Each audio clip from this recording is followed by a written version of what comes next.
Witness stand? Yeah, may I go ahead? Yes.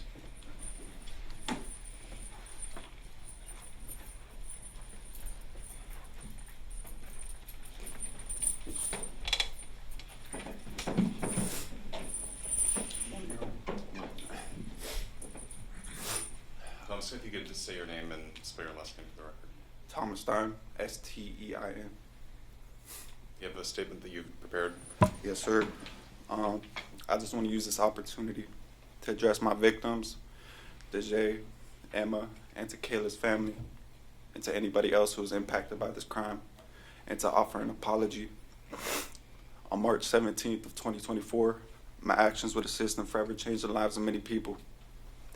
That night I was implicated into the murder of Kayla Rincon-Miller. And as I reflect on that night, I try to understand the damages and pains that were inflicted. But the truth is, I don't think I could approximate the damage that was done or understand the totality of what everybody went through.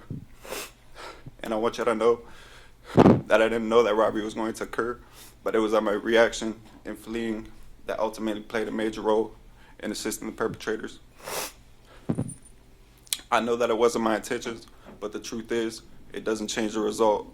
It doesn't change the fact that there was a life taken and innocent people were forever traumatized because of that. That day I made a terrible decision. The decision to get behind the wheel was a total act of selfishness, and it's something I regret and I'm ashamed of every day. I regret the fact that I will impact innocent people who never deserved to go through what they did. I regret the burden I placed on my family, who have always been there supporting me. I know me saying an apology will never fix or undo what happened. But regardless of that, I want to apologize for my actions that night and to say sorry for what you guys been through and what you can continue to go through because of that. And Your Honor, before you sentence me today, I hope you could take into consideration the fact of my youth. I'm capable of change, and I know I can do it. And I know this crime says a lot about me, but it doesn't define me as a person entirely. And I'm remorseful for my actions, and I'm sorry. And I just ask you this one thing: if before I walk out the courtroom, if I could give my family a hug, if you'd allow that. No, I can't grant that request in here. Okay, that's fine. You can say goodbye, but you can't have any physical contact. Okay. All right. That's all. Thomas, have you, while you've been incarcerated this last 844 days, have you completed any classes? Yes, sir. During my time incarcerated, I've been spending countless hours on trying to change myself, rehabilitating. I've done countless courses, man, countless days and days, trying to find a purpose. Nothing further, Judge. Thank you. Okay. All right, you can step down, sir.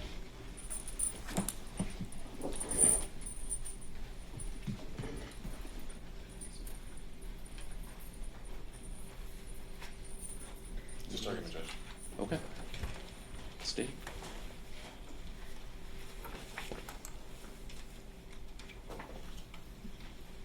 If I could first point out that the PDR that you referenced as well as the PSI are up for the court to consider. Within the pre-sentence investigation, the court had asked to note that the defendant does have adjudications of guilt as to felony offenses, and I wanted to talk a little bit about those. They're listed on page 4 as a burglary of a conveyance, and there's an error here in that it just says August 13th, the Lee County, count 1 burglary of a conveyance, and it says what the outcome was. And I think it's important that the court note that the defendant was on pending juvenile charges at the time of this offense, which is what led to that ultimate resolution, and I believe it happened here in front of your honor. Those cases ended up being direct filed as a result of this case coming to adult court. And in fact, there were 2 cases, not just one. They are both for burglary of a conveyance. and those were 23 CJ 4781 and 23 CJ 4782. Those became 24 CF 427 and 24 CF 428. I'm asking that the court take judicial notice of those court files because they are from the defendant's prior record. And in fact, he pled no contest to both counts of burglary of a conveyance. And I bring those up because I think what we've heard a lot from Mr. Stein's family is that this theme that he was hanging out with the wrong crowd, or he was being influenced by people who didn't have his best interests in mind, and it was causing him to make poor choices. And what we know from the case he was already facing in juvenile is that there were two individuals car hopping. One of them was the active party doing the car hopping, jiggling on door handles, going into the cars. Both individuals are wearing masks, while the other person is standing as the lookout, and it was captured on video. Later in that night, law enforcement chased an individual who appeared to be loitering and prowling. That person fled. In the course of fleeing, they lost their shoe, and they lost their cell phone. And ultimately, it was identified that Thomas Stein was both the person who fled from the police, as well as the person who was doing the active car hopping or trying to break into those cars. And that's ultimately the charges he faced. And those cases are important because at that time, Mr. Stein, wasn't the tag along acting as the lookout. He was the person doing the burglary. And on top of that, when you consider those narratives and the probable cause that the court's taken judicial notice of and the defendant pled to, the defendant's mom was approached after law enforcement had found that phone and that shoe, and she explained, oh, my son was chasing the dog that had gotten out or something to that effect. And I understand that Mrs. Stein has faced something tragic here in what her son is dealing with here in court, but I think it demonstrates that Thomas Stein isn't the person who is being influenced by others, but Thomas Stein is the bad influence. Individuals in this case weren't all just hanging out and Thomas Stein happened to go along with them. We know from the facts that the court heard he was the driver. He had armed the parties. He was making the rap videos about doing crimes. He was doing all of those things. He's the one who identified the targets, the girls in this case who were walking down a dark road alone. He's the one that stalked back and forth. Your Honor, to suggest, and I understand the need for Thomas Stein's family to find answers as to how their loved one could be involved in this and wanting to minimize what his involvement was. But the fact is, he was the bad influence. He is the one who perpetrated this and caused it to be able to take place. He caused it to happen, and it was his actions that caused the death of Kayla Rincon-Miller and caused the harm that has been suffered by Luann Deja and Emma Wright. The jury did not find that he pulled that trigger, but as the court knows, everything that he did that night is treated the same with regard to his involvement. Talked about it during the arguments that you're in for a penny and in for a pound, and Mr. Stein was found guilty of the capital offense of felony murder. So I wanted to point that out about the PSI and make sure the court was aware of it. The factors that the court has to consider, and I should clarify, the state is going to ask that the court sentence the defendant to serve life in prison on count 1, first-degree felony murder. And under statute 921.1401, the factors the court has to consider in determining whether that is an appropriate sentence include both the factors relevant to the offense as well as the defendant's youth and the attendant circumstances. And I want to talk about those. They're labeled A through J. I'm not going to talk about each of those, but I think some of what we've heard today is important in your determination, and the state's going to ask that you weigh those and balance them. One of those is the nature and circumstances of the offense committed by the defendant. I'm not going to rehash what we heard at trial and what I just discussed, but this was not an accident. This wasn't the intention of going out to commit a robbery. Was clear from the evidence that was introduced at trial, and ultimately it's what the jurors found occurred because they did find the defendant guilty of felony murder. So the intent was to commit a robbery that ultimately resulted in the death of Kayla Rincon-Miller. The effect the crime had on the victim's family and on the community. It is it goes without saying, because the court's heard from the individuals the incredible impact that this has had. And I think the theme that the court heard essentially on repeat was the lasting impact.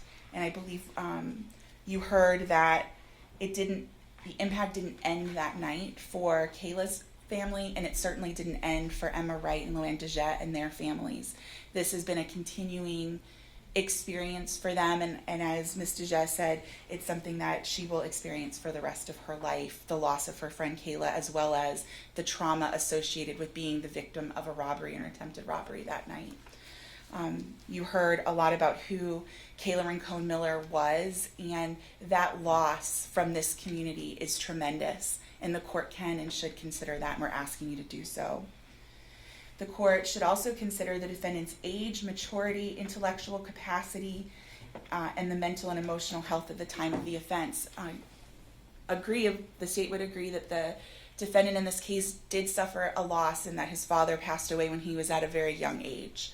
However, what you also heard here in court from his family is that he had an entrepreneurial spirit, and that he was goal-oriented, and that he worked every day to do things to better himself, to help his family. He demonstrated a level of maturity that's commensurate with his age, and perhaps even beyond. He had educational aspirations. He was in 10th grade and participating in the high school program at Mariner High School. He was doing the things that an individual who holds a high sense of maturity was doing. And so this was not a crime that was influenced necessarily by immaturity. And if there was a component of that, it played a very small role in what Thomas Stein did on March 17th of 2024. You can consider the defendant's background, including his or her family home and community environment. And what you saw in those photographs of the defendant is he essentially had an idyllic childhood. He grew up going on trips, surrounded by family. He has an extended family who's actively in his life. Siblings, aunts, uncles, grandparents, great-grandparents. By his own mother's account, she had everyone over on a regular basis. This isn't an individual who was left to his own devices and went down the wrong path. He had all of the support that so many defendants come before a court and say, I never had a good upbringing. Please have mercy on me because I didn't have a good upbringing. Thomas Stein had very evidently every benefit at his disposal, and the court can consider that as one of these factors under 921.1401. I'm going to skip here. One of the subsection G is the effect, if any, of the familial pressure or peer pressure on the defendant's actions. Again, Jessica Stein is talking about how her son was influenced. We learned through trial that the defendant was hanging out at his own home, playing with guns, making videos, smoking weed. His own statement during trial is that he was selling drugs and apparently guns on the internet illegally. This is not someone who was the subject of peer pressure, and I'd ask the court to consider that very, very strongly. And finally, letter J is the possibility of rehabilitating the defendant. And I would suggest to the court that the entirety of the reason that we have the sentencing scheme for juveniles who are direct filed involving a review of their sentence is to account for a defendant's ability to have rehabilitation while they're incarcerated. The point of that 15-year review, if the court sentences the defendant to greater than 15 years, is to check in and see, have they developed? Have they improved their lives? Do they have greater direction? Have they done the things that the defense is going to ask you to consider and give him an opportunity to do by giving him a lesser sentence? The state's asking the court to give the defendant the full sentence that accounts for the loss of Kayla Rincon-Miller and the trauma suffered by Emma Wright and Luann DeJet, as well as their families. Give the defendant the full sentence that accounts for those losses. And at the 15-year review, the defendant will certainly get the opportunity to demonstrate that as a juvenile at 16, when he was involved in the commission of these offenses, that he has become a changed person because of it. The length of this sentence matters for today, and the state's asking that you do impose a life sentence after considering all of those factors. Again, the state would suggest that at the If the court imposes anything over 15 years, you have to have a written order and findings saying that he's entitled to that review. As to count 1, the first-degree felony murder, there is a 3-year minimum mandatory that's required because of the finding of actual possession of a firearm.